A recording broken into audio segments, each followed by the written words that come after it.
सारी दुनिया में हाहाकार मचा हुआ है। WHO ने एक स्टेटमेंट दिया, we are tired of virus, virus is not. Slovakia बंद, ऑस्ट्रिया बंद, इजराइल फॉरेनर बैन कर दिए गए, जापान, मोरक्को दोनों ने बोला बॉर्डर सील कर रहे हैं, फॉरेनर एंट्री नहीं करेंगे। यूरोपियन यूनियन, कनाडा, यूएस सब ने बोला साउथ अफ्रीका से आने वाली फ्लाइट बंद। दुनिया में बहुत सारे देशों में डर है लॉकडाउन लगेगा, लॉकडाउन लगेगा, लोग विद्रोह कर रहे हैं, प्रदर्शन कर रहे हैं।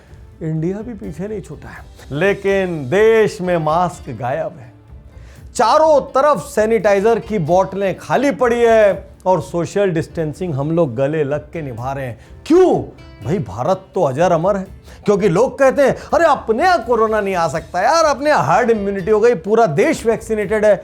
आज का वीडियो ध्यान से देखना, क्योंकि यदि आज का वीडियो देखोगे तो अगली कोरोना वेव में व्यापारिक नुकसान कम से कम होंगे, निजी नुकसान कम से कम होंगे, आपकी बेहतर स्ट्रेटजीज होंगी, आप ज्यादा प्रिपेयर्ड होंगे। और आज के वीडियो को बहुत गहराई से लेना।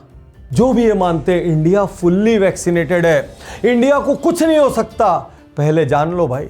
जर्मनी में 70,000 केस पर डे आ रहे हैं और जर्मनी में टोटल 68% पॉपुलेशन वैक्सीनेट हो चुकी है। उसके विपरीत हिंदुस्तान में आज भी लगभग 38% population, eligible population fully vaccinate हुई है। आज भी बहुत गैप है और उसके बाद भी जर्मनी में 70,000 केस है। कुछ लोग कहते हैं इंडिया में हर्ड इम्यूनिटी आ गई। अरे जर्मनी में, ऑस्ट्रिया में, जहां पर 60-70% का वैक्सीनेशन है, वहां पर पता है हॉस्पिटल्स में कौन है? वो लोग हैं जिनको वैक्सीन नहीं लगी, सबसे ज्यादा उनका नंबर है। कायदे से तो हर्ड इम्यूनिटी में उनको वैक्सीनेट हो जाना चाहिए था, उनकी बॉडी में एंटीबॉडी डेवलप हो जानी चाहिए थी, नहीं हुआ।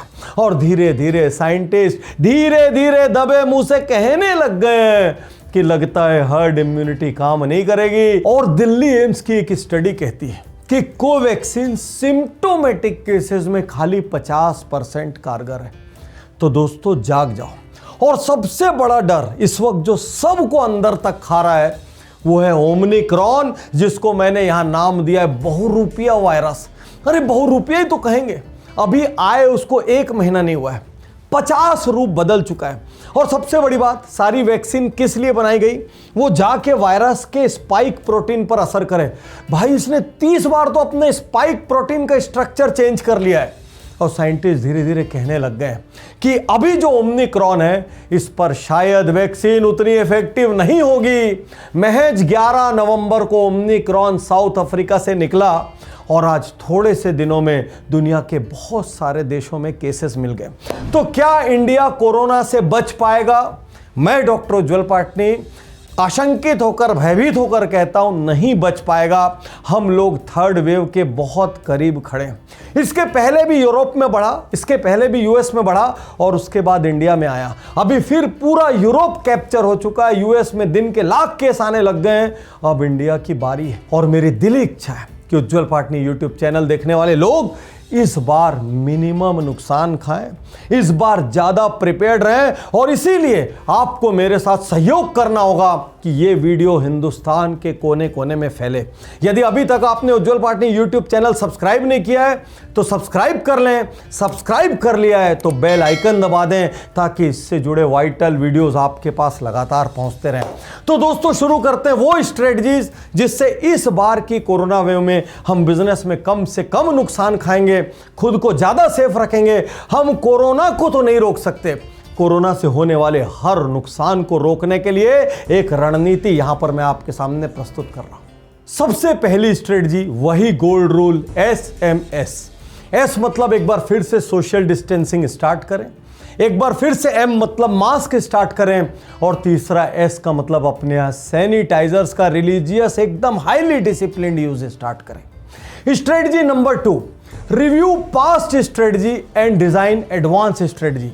पिछली बार के कोरोना में आपसे क्या क्या चूक हुई? शांति से बैठे एकांत में आपको कई बार विचार आए होंगे, यार ये करता तो अच्छा रहता, ये वाली गलती मुझे नहीं करनी थी, मैं लोगों को पहले से ये बता दे तो अच्छा रहता, सप्लायर्स के साथ ये कर लेता, वेंडर के साथ ये कर लेता, बायर के साथ ये कर लेता। पिछली बार जो कुछ भी हुआ शांति से बैठकर रिव्यू कीजिए ताकि आपको यह पता लग सके आपसे क्या क्या गलती हुई और आप एडवांस स्ट्रेटजी प्लान कर सकें। अगली strategy, review your systems and IT infrastructure. कौन बचा पिछले कोरोना में? जिसके पास ऑनलाइन या वर्क फ्रॉम होम की फैसिलिटी थी, जिसके स्टाफ थोड़े से ट्रेंड थे, दूर बैठकर काम करना जानते थे, इस बार पहले से तैयार हो जाइए। यदि किसी टीम मेंबर को लैपटॉप देना है, कहीं पीसीज देने हैं, किसी भी और किस्म का टेक्नोलॉजी या सॉफ्टवेयर चाहिए, ले लीजिए। अपनी टीम को सिखाइए कैसे वर्क फ्रॉम होम कर सकते हैं, कैसे ऑनलाइन काम कर सकते हैं। हो सकता है लॉकडाउन ना हो, लेकिन हमारी तैयारी क्या होनी चाहिए, यदि हो गया तो। और यदि इस पूरे पीरियड को, लॉकडाउन के पीरियड को आप अपग्रेडेशन का पीरियड भी मान लें, अगले 5 साल की तैयारी का पीरियड भी मान लें, तो businessjito.com अपने ढेर सारे कोर्सेज के साथ आपको सपोर्ट करेगा कि इस पूरे लॉकडाउन या चैलेंज या लो ग्राहकी के पीरियड को हाई लर्निंग के पीरियड में कन्वर्ट किया जा सके। सबसे important, supply chain and inventory strategy. जितने भी मैन्युफैक्चरर्स हैं, यदि आपको लगता है कि आपका बिजनेस कोरोना हो जाए तो भी ठीक चलेगा, चैलेंज कहां पर आ सकता है, रॉ मटेरियल की सप्लाई में आ सकता है। तो रॉ मटेरियल की अनइंटरप्टेड सप्लाई के लिए बात करें, यदि फाइनेंशियली कैपेबल हैं, थोड़ा बहुत स्टॉक करें और कोशिश करें, चाहे जो हो जाए, कोरोना काल में प्रोडक्शन नहीं रुकना चाहिए। यहीं पर मैं बात करना चाहता हूं इन्वेंट्री स्ट्रेटजी की। यदि आप किसी भी चीज के रिटेलर हैं, यदि आप पेरिशेबल गुड्स का स्टॉक करते हैं, सावधान हो जाइए। पिछली बार सबसे ज्यादा कौन फंसा, जिसके पास खूब डेड स्टॉक था, जिसके पास एक्सेस इन्वेंट्री थी, उनका सारा कैपिटल उसमें फंस गया।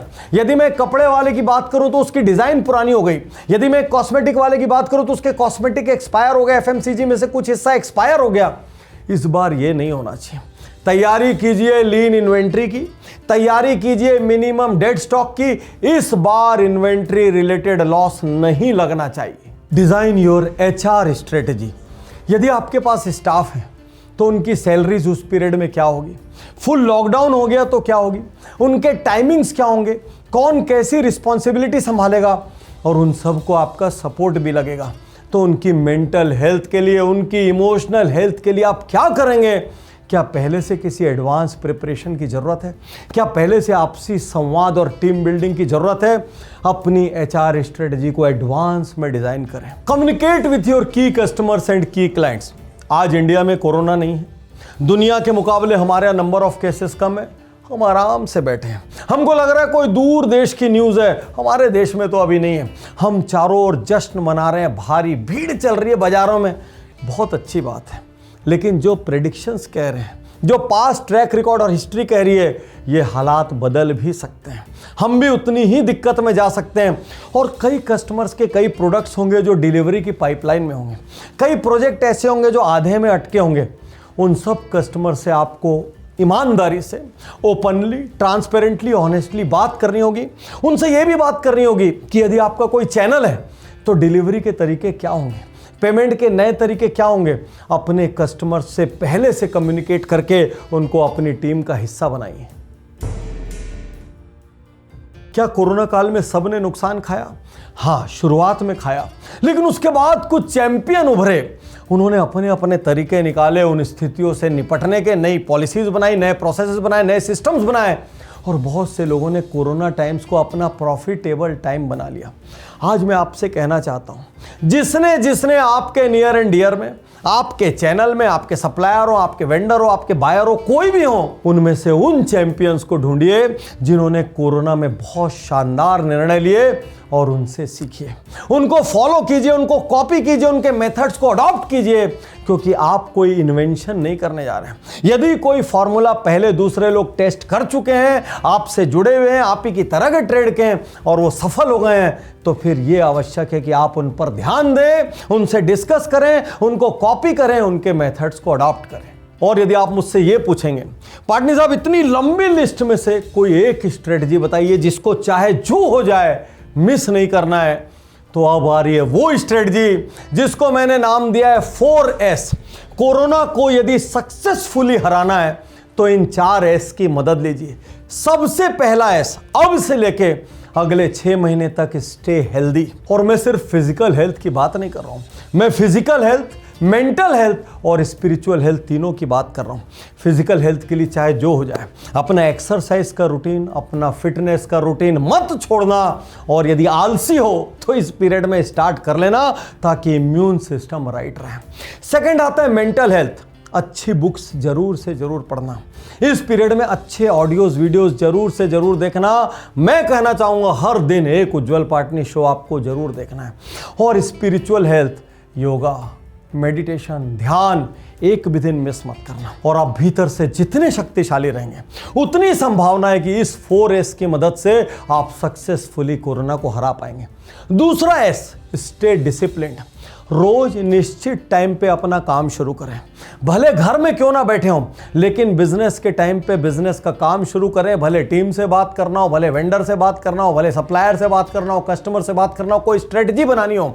ये ना हो कि घर बैठ के आलस का घुन लग जाए, क्योंकि मैं लगातार देख रहा हूं कोरोना के बाद लोगों की मेहनत करने की हिम्मत, उनकी ताकत, उनका जुनून, उनका जज्बा कम हो गया है। इस पूरी पीरियड में अपने आप को हाईएस्ट डिसिप्लिन में रखना, यह मानना सिर्फ मेरा स्टोर या फैक्ट्री टेम्पररी स्लो डाउन हुआ है, काम पूरा चल रहा है। तीसरा है स्टे पॉजिटिव। हो सकता है आसपास दुर्घटनाएं हो सकता है मार्केट स्लो डाउन हो सकता है टेम्पररी लॉकडाउन हो, चाहे जो हो अपने भीतर से उम्मीद मत छोड़ना। वही लोग पिछले कोरोना में जीते हैं जिन्होंने नेगेटिव न्यूज के बीच एक पॉजिटिव न्यूज पर ध्यान दिया। और फिर से कहना चाहता हूं, यदि जरूरत ना हो शन ऑल नेगेटिव न्यूज, छोड़ दो। नहीं देखना है फालतू के चैनल, नहीं देखना है फालतू के व्हाट्सएप, नहीं सुनना है फालतू के ऑडियो वीडियो, कुछ नहीं करना है, सिर्फ और सिर्फ पॉजिटिव रहना है। And last and the most important is stay in the right companionship. Corona में आप हर दिन किससे बात करेंगे, यह आपके मूड को तय करेगा, यह आपके फिजिकल डिसिप्लिन को तय करेगा, यह आपकी मेंटल स्पिरिचुअल हेल्थ को तय करेगा। यदि आपने एक ऐसे दोस्त, बायर, वेंडर, सप्लायर, कस्टमर से बात की जो ऊर्जा से भरा है, जो उम्मीद से भरा है, जो कहता है यार हरा देंगे, कोई फर्क नहीं पड़ता, पिछली बार भी तो हराया था, जो हर रोज आपको सुनाता है देखो अब यहां कम हो गया, अब यहां कम हो गया, जो आपको बताता है आज मैंने ये अच्छा काम किया, जो आपसे ये कहे यार कोरोना में जो एक एक दिन खाली मिला है उससे मेरी ज़िंदगी कई गुना ज़्यादा प्रोडक्टिव हो गई है, ऐसे लोगों के साथ विपरीत परिस्थितियों में कंपेनियनशिप रखना। और दोस्तों अब जो मैं कहने जा रहा हूँ इसको ध्यान से सुनना। पूरे कोरोना काल में बहुत सारी अनवांटेड न्यूज़ हमारे कान में आई, बहुत सारे अपनों को हम सब ने खोया। इसलिए आज मैं आपको डरा भी नहीं रहा हूँ, मैं आज आपको भयभीत भी नहीं कर रहा हूँ, मैं आपको सिर्फ तैयार करना चाहता हूँ कि कभी खुदा ना खास्ता कोई अनहोनी हो जाए तो आपका परिवार प्रिपेयर्ड फॉर द वर्स्ट रहे और उसको सफ़र ना करना पड़े। क्योंकि ऐसे कई केस मेरी जानकारी में हैं जहां पर जिंदगियां भी गई और भविष्य की व्यवस्थाएं भी साथ में चली गई और आज उनके परिवार वाले जूझ रहे हैं। मुझे विश्वास है आज का ये उज्जवल पाटनी शो देखने वाला हर व्यक्ति इन स्ट्रेटजीज को सीरियसली लेगा, इन पर अमल करेगा, और यदि अमल कर लिया तो कोरोना की क्या मजाल कि हमारा बाल भी बाका कर ले। शुक्रिया, धन्यवाद, थैंक यू।